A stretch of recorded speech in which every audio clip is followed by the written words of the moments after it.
क्या ये संभव है कि सोने से ठीक पहले बिताए गए महज 30 मिनट सचमुच किसी की किस्मत बदल सकते हैं? मतलब जब हम किसी मेडिकल डायग्नोसिस की बात करते हैं तो वहां एक तरह की सटीकता की उम्मीद होती है। हाँ बिल्कुल, एक विज्ञान की तरह। हाँ बिल्कुल, इंजीनियरिंग या विज्ञान की तरह। जैसे अगर हड्डी टूट गई है तो एक्सरे में वो सफेद टेढ़ी लाइन दिख जाती है और डॉक्टर उंगली रखकर बता देता है कि दिक्कत कहाँ है। सही बात है, वो बाइनरी होता है, या तो टूटा है या नहीं टूटा है। बहुत ही स्पष्ट और जिसे मापा जा सके। एकदम सही। लेकिन जब बात हमारे अवचेतन मन की आती है या फिर ब्रह्मांड की ऊर्जा और हमारी अपनी सोच के प्रभाव की आती है तो अचानक वो एक्सरे मशीन काम करना बंद कर देती है। हाँ, क्योंकि ये बहुत ही धुंधला क्षेत्र है। बिल्कुल धुंधला है। और आज की इस विस्तृत चर्चा का विषय बिल्कुल इसी धुंधले लेकिन बेहद दिलचस्प क्षेत्र के इर्द गिर्द घूमता है। श्रोताओं का स्वागत है आज की इस नई चर्चा में। जी, और आज का विषय वाकई बहुत अलग है। हाँ, लंबा और भारी शीर्षक है ना? हाँ। और इसमें दावा यह है कि रात में सोने से पहले बोली गई सकारात्मक बातें और ब्रह्मांड के साथ एक गहरा जुड़ाव स्थापित करना किसी का भी एक पूरी तरह से नया जीवन ला सकता है। देखिए, इस तरह के दावे अक्सर हमारे सामने आते रहे हैं, इंटरनेट पर तो बहुत भरे पड़े हैं। लेकिन यहाँ दिलचस्प बात यह है कि इसे एक बहुत ही विशिष्ट 30 मिनट की प्रक्रिया में बांध दिया गया है। 30 मिनट का एक पूरा पैकेज। हाँ, पैकेज। और रात का समय और हमारा अवचेतन मन, इन दोनों का संयोजन अगर हम मनोवैज्ञानिक नजरिए से देखें तो बहुत गहरा प्रभाव डाल सकता है। मैं एक विश्लेषक के तौर पर इसे निष्पक्ष रूप से देखना चाहूंगी। तो चलिए इसे थोड़ा विस्तार से समझते हैं। आज हमारा मिशन इस नाइट अफर्मेशन प्रक्रिया की परतों को खोलना है। हमें यह समझना है कि आखिर वीडियो में सुझाई गई ये तकनीकें दिमाग पर कैसे असर करती हैं। बिल्कुल। तो जब हम ट्रांसक्रिप्ट की शुरुआत देखते हैं तो सबसे पहला फोकस जमीन तैयार करने पर होता है। सीधे कोई मांग करने या कुछ सोचने से पहले आंखें बंद करने और गहरी सांस लेने का निर्देश है, जो कि ध्यान या मेडिटेशन की बहुत ही बुनियादी बात है। हाँ, यहां तक तो सब बहुत ही सामान्य लगता है। लेकिन इसके तुरंत बाद एक निर्देश आता है। वीडियो कहता है, दिन की थकान, चिंताएं और नकारात्मक विचारों को पूरी तरह से छोड़ दीजिए। और फिर खुद से कहना है, मैं ब्रह्मांड पर विश्वास करता हूं, ब्रह्मांड मेरी हर बात सुनता है, आज मैं उसके साथ एक नई शुरुआत कर रहा हूं। तो ये एक तरह की मानसिक तैयारी है। पर एक मिनट रुकिए, मुझे यहीं पर थोड़ी सी उलझन है। मतलब अगर मैं इसे आज की भाषा में कहूं तो ये बिल्कुल वैसा ही है जैसे किसी बहुत भारी सॉफ्टवेयर को चलाने से पहले कंप्यूटर का कैश क्लियर करना। हाँ, एक अच्छा उदाहरण है। लेकिन क्या ये इतना आसान है? मतलब दिन भर की चिंताओं को महज ये कहकर छोड़ दीजिए कि वे चली गई। हम अगर इवोल्यूशन या विकासवाद के नजरिए से देखें तो इंसानी दिमाग तो चिंताओं को पकड़कर रखने के लिए बना है ना। बिल्कुल, ताकि हम खतरों से बच सकें। Survival mechanism. हाँ, सर्वाइवल। काम का तनाव है, ईएमआई भरने की चिंता है, रिश्तों की उलझनें। क्या महज एक कमांड देना कि सब कुछ छोड़ दीजिए लाखों सालों के इस एवोल्यूशन को दरकिनार करने के लिए काफी है? क्या मन वाकई एक कमांड पर खाली हो सकता है? अगर हम इसे बड़ी तस्वीर से जोड़ें तो बात सिर्फ 1 सेकंड में सब कुछ भूल जाने की नहीं है। बात उस इरादे की है जो इस निर्देश के पीछे काम कर रहा है। अच्छा, इरादा कैसे में होता है? Beta brainwave. हाँ, ये सर्वाइवल मोड है। मतलब समस्याएं सुलझाना, खतरों से निपटना। इस अवस्था में कॉर्टिसोल जैसे स्ट्रेस हार्मोन हावी रहते हैं। ट्रांसक्रिप्ट में जो छोड़ देने का निर्देश है वो असल में ध्यान को बाहरी दुनिया के शोर से हटाकर भीतर की शांति पर लाने का एक तरीका है। यानी ये दिमाग को एक सिग्नल भेजना है कि भाई अब खतरा टल गया है। ठीक उसी तरह जब ये वाक्य कहा जाता है कि मैं ब्रह्मांड पर विश्वास करता हूँ तो ये एक मनोवैज्ञानिक एंकर का काम करता है। एंकर? हाँ, ये मन को एक सुरक्षित जगह होने का एहसास दिलाता है। आप समझ रहे ना, इंसान का दिमाग तभी रिलैक्स कर सकता है जब उसे लगे कि कोई और, चाहे वो ब्रह्मांड हो या कोई उच्च शक्ति हो, वो चीजों को संभाल रहा है। अरे वाह, मतलब हमने एक तरह से अपनी जिम्मेदारी किसी और पर डाल दी ताकि हम शांत हो सके। बिल्कुल। इस विश्वास के जरिए दिमाग बीटा अवस्था से अल्फा या थीटा अवस्था में जाने लगता है और ये ग्रहणशीलता और रचनात्मकता की अवस्था है। ये वो मनोवैज्ञानिक रीसेट बटन है जो स्लेट को साफ करता है। ये बहुत दिलचस्प है। तो आपने पहले अपने दिमाग का वो सुरक्षात्मक कवच उतारा और एक खाली कैनवस तैयार कर लिया। एकदम सही। अब जब ये जमीन तैयार हो गई है तो वहां नए बीज बोने की बात आती है। ट्रांसक्रिप्ट इसके बाद सीधे उन वाक्यों या जिन्हें हम अफर्मेशंस कहते हैं उन पर आता है जिन्हें पूरे विश्वास के साथ दोहराना है। कुछ प्रमुख वाक्य जो इस ट्रांसक्रिप्ट में हैं, जैसे ब्रह्मांड मेरी किस्मत बदल रहा है या मेरे जीवन में अब चमत्कार हो रहे हैं। ये वो हिस्सा है जहां अवचेतन मन की असली प्रोग्रामिंग शुरू होती है। लेकिन यहाँ मुझे एक बहुत ही अजीब चीज नजर आई। वीडियो में जो भाषा इस्तेमाल की गई है वो हमारी आम बोलचाल या आजकल के हसल कल्चर से बिल्कुल अलग है। वो कैसे? मतलब इसमें ये नहीं कहा गया कि मैं बहुत मेहनत करूंगा और सफलता हासिल करूंगा। इसके बजाय वाक्य कुछ ऐसा है, मैं प्रेम, सफलता और समृद्धि को स्वीकार करता हूँ। हाँ, स्वीकार करना, ये बहुत महत्वपूर्ण शब्द है। मुझे ये समझना है कि क्या ये थोड़ा विरोधाभासी नहीं है? मतलब हम तो हमेशा से सुनते आए हैं कि बिना मेहनत के कुछ नहीं मिलता, और यहाँ कहा जा रहा है कि बस स्वीकार कर लो। क्या हमारा दिमाग इतनी आसानी से इस बात को मान लेता है कि बिना संघर्ष के कुछ मिल सकता है? यहाँ जो बात सबसे दिलचस्प है वो मनोविज्ञान के दो अलग अलग मॉड्यूल्स का अंतर है। एक है प्राप्त करना या अचीविंग, और दूसरा है स्वीकार करना या रिसीविंग। अचीविंग और रिसीविंग। हाँ, जब कोई कहता है कि मैं सफलता प्राप्त करूंगा तो उसके अवचेतन में एक बहुत बड़ा संघर्ष शुरू हो जाता है। उसमें भविष्य की एक ऐसी स्थिति की कल्पना होती है जहां कुछ ऐसा हासिल करना है जो अभी आपके पास नहीं है। ओहो, मतलब हम खुद को याद दिला रहे हैं कि हमारे पास अभी वो चीज नहीं है। बिल्कुल, ये सोच दिमाग में एक दूरी और एक तरह की कमी का एहसास पैदा करती है कि मुझे वहां तक पहुंचना है। और ये थकान भी लाता होगा, जैसे आपको लगातार एक पहाड़ चढ़ते रहना है बिना रुके। वही तो, ये दोबारा उस स्ट्रेस हार्मोन को ट्रिगर कर सकता है जिसके बारे में हमने अभी बात की थी। लेकिन जब ट्रांसक्रिप्ट में ये कहलवाया जाता है कि मैं सफलता और समृद्धि को स्वीकार करती हूँ, तो संघर्ष की पूरी भावना ही खत्म हो जाती है। हाँ, क्योंकि स्वीकार तो हम तभी करते हैं ना जब कोई चीज हमें दी जा रही हो। बिल्कुल, ये ग्रहणशीलता की भावना है। इसका अर्थ यह है कि सफलता, प्रेम और समृद्धि पहले से ही इस ब्रह्मांड में मौजूद है। वे कहीं बाहर नहीं है जिन्हें लड़कर लाना है, बस उन्हें अपनी ओर आने देना है। हाँ, वे बस दरवाजे पर खड़े हैं और बस वो दरवाजा खोलकर उन्हें अंदर आने की अनुमति देनी है। ये भाषा का एक बहुत ही जानबूझकर किया गया बदलाव है। ये नजरिए का एक बहुत बड़ा बदलाव है। ये वैसा ही है जैसे बारिश तो हो रही है लेकिन हमने खुद को एक वाटरप्रूफ टेंट में बंद कर रखा है, और ये अफर्मेशन उस टेंट की जिप खोलने जैसा है ताकि उस बारिश को महसूस किया जा सके। ये एक बहुत ही सटीक उपमा है। और इसी से जुड़ा एक और पहलू है वाक्यों का वर्तमान काल में होना, मतलब प्रेजेंट टेंस में। हाँ, वीडियो इस बात पे बहुत जोर देता है कि मेरे जीवन में अब चमत्कार हो रहे हैं। होंगे नहीं, बल्कि हो रहे हैं। न्यूरोप्लास्टिसिटी के सिद्धांत के अनुसार हमारा दिमाग वर्तमान में कही गई बातों और अनुभवों के आधार पर नए न्यूरल पाथवेज बनाता है। अच्छा, नए रास्ते बनाता है। हाँ, जब कोई खुद से कहता है कि चमत्कार हो रहे हैं, तो दिमाग अपने आसपास के वातावरण में उन चीजों को खोजना शुरू कर देता है जो इस बात को सच साबित कर सके। वो सबूत ढूंढने लगता है। लेकिन यहाँ एक पेच है, केवल शब्दों को रट लेना तो काफी नहीं होता ना। हमने कई बार देखा है कि लोग अच्छी अच्छी बातें बोलते हैं लेकिन उनका कोई प्रभाव महसूस नहीं होता। शब्द बस हवा में गायब हो जाते हैं। सही कहा। हमारा दिमाग शब्दों से ज्यादा शायद तस्वीरों को समझता है, और शायद यही वजह है कि वीडियो में अचानक शब्दों के बाद एक बहुत ही खास दृश्य की कल्पना करने को कहा गया है, विजुअलाइजेशन। हाँ, विजुअलाइजेशन, ये इस पूरी प्रक्रिया का वो हिस्सा है जो हवा में उड़ते शब्दों को एक भौतिक आकार देता है। वीडियो में निर्देश है कि अपनी आंखें बंद करके ये कल्पना करें कि मन एक नीले प्रकाश से भर रहा है, मतलब एक ब्लू लाइट, एक नीली रोशनी। हाँ, ये नीला प्रकाश सीधे ब्रह्मांड से आ रहा है और जीवन की हर अंधेरी जगह को रोशन कर रहा है।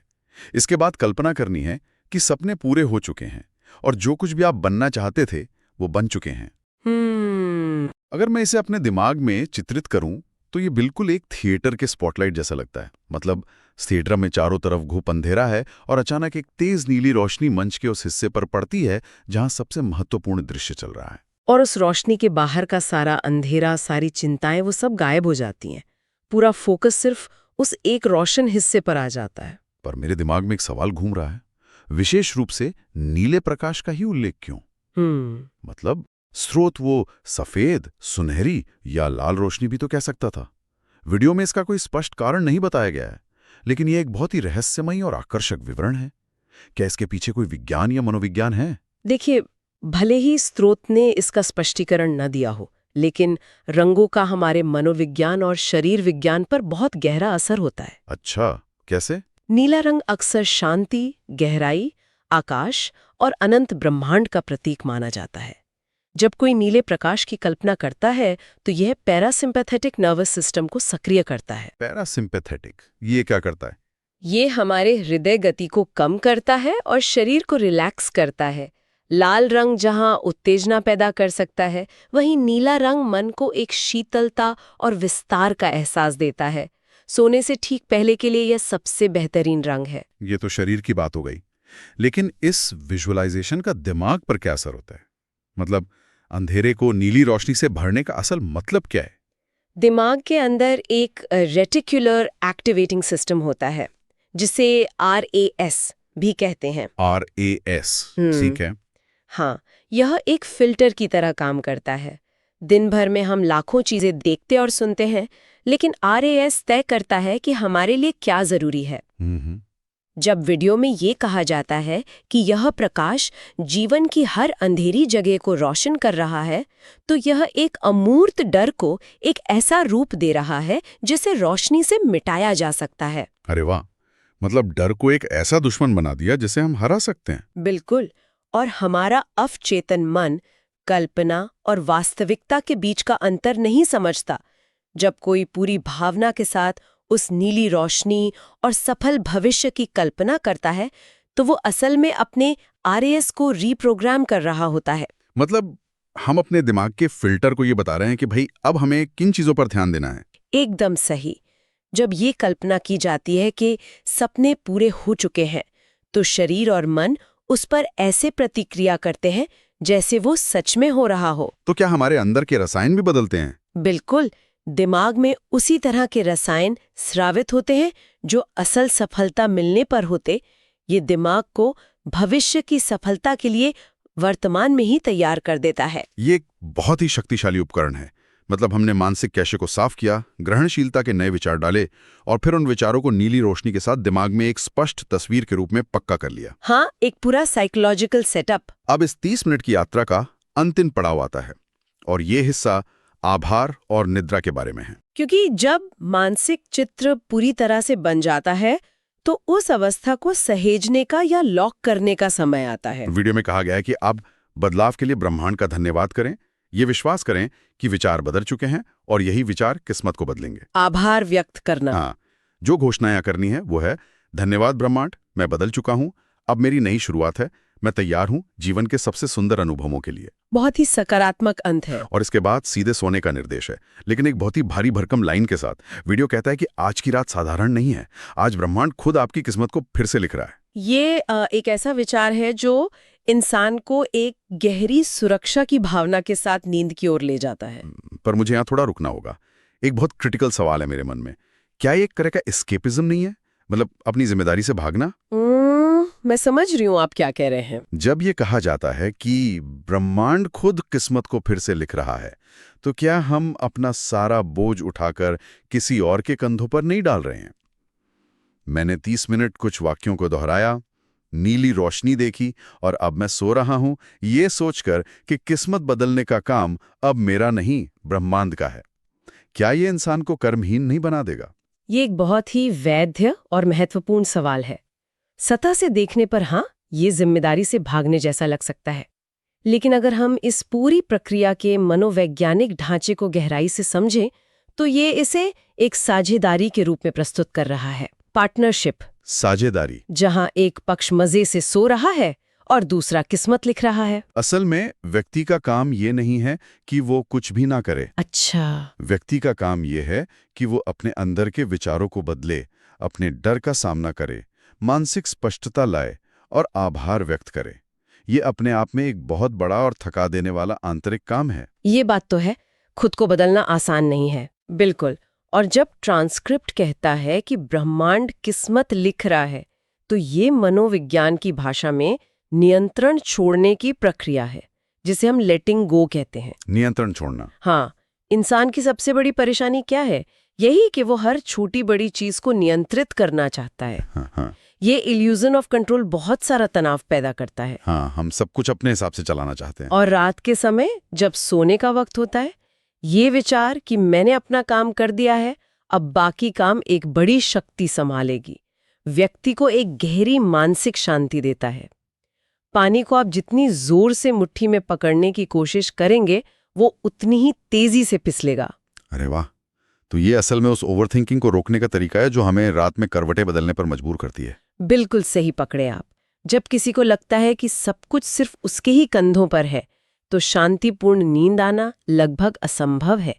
जब कोई ये मान लेता है कि भारी काम ब्रह्मांड कर रहा है, तो मन रिलैक्स हो जाता है। और शायद रिलैक्स होने पर शरीर अपना काम बेहतर कर पाता है। हाँ, विज्ञान बताता है कि जब हम गहरी नींद में होते हैं, विशेषकर REM स्लीप में, तो हमारा दिमाग दिन भर की जानकारियों को प्रोसेस करता है और समस्याओं के रचनात्मक समाधान निकालता है।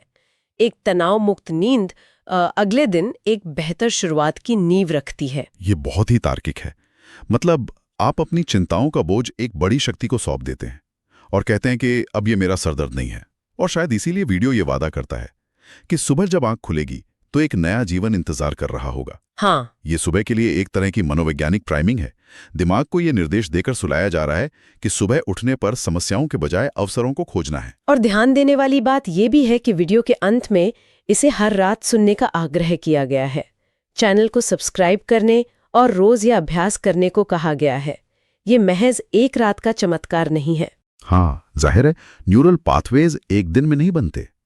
पुनरावृत्ति या रिपीटेशन ही अवचेतन मन की भाषा है। बिल्कुल।